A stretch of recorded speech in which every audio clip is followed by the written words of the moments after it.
I rarely talk about God because you can't really, it's so transcendent that whatever you say would be very limited.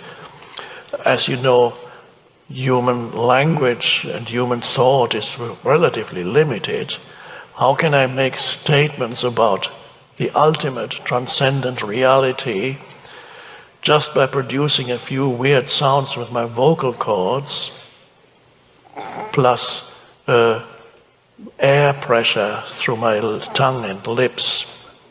Oh, the vowels A, I, A, E, I, O, U, E, U, R. This is what language is. Oh, okay, now tell me the ultimate secrets of God in the transcendent universe. You can't. It's absurd. Just produce a few sounds and that explains. No. However, I'll carry on talking.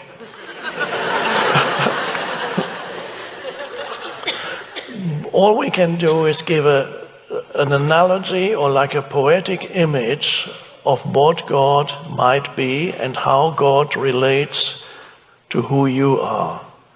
And that image is that I prefer is the image of our, we can only use images from our sense-perceived universe. If the sun is the life-giving thing in our universe. The sun gives of itself ceaselessly for millions and millions of years. One could almost say eternally. It's not eternal, but as far as we are concerned, it's eternal. Without the sun, there would be no life, no physical life here. So the sun gives of itself, it emanates continuously. The very heat in your body ultimately comes from the sun.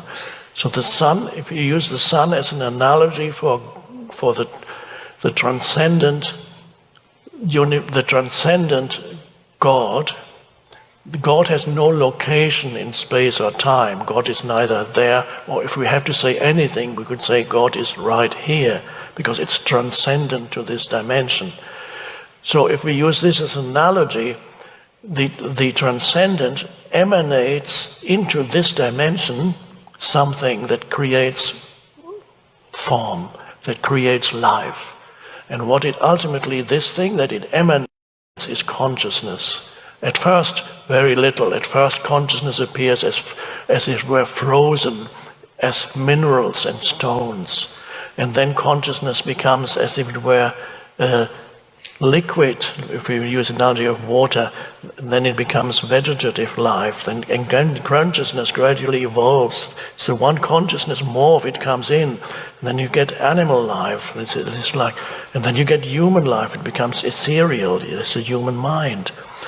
So emanating from the source of all life that is transcendent, of which you cannot say anything, into this world, as the sun emanates light, the God emanates consciousness, and this brings about this universe. And in this universe, it's a process, it grows.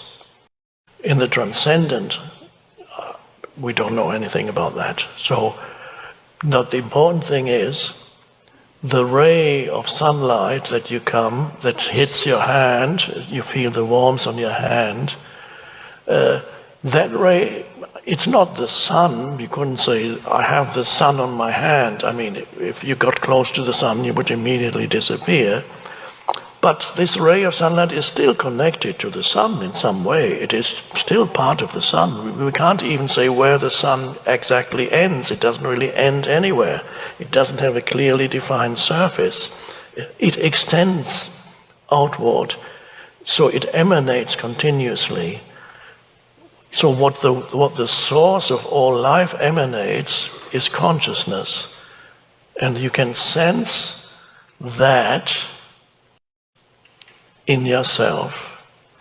When you can sense yourself as consciousness, the presence, then you realize this. The ripple on the surface of the ocean has realized that it is not only a ripple, I'm mixing analogies now, it's not only a ripple, more fundamentally, the ripple is the ocean.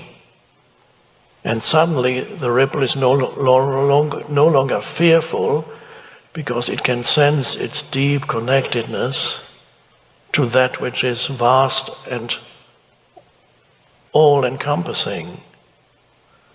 And so the ripple suddenly lives in a different way, because it realizes its own timeless essence.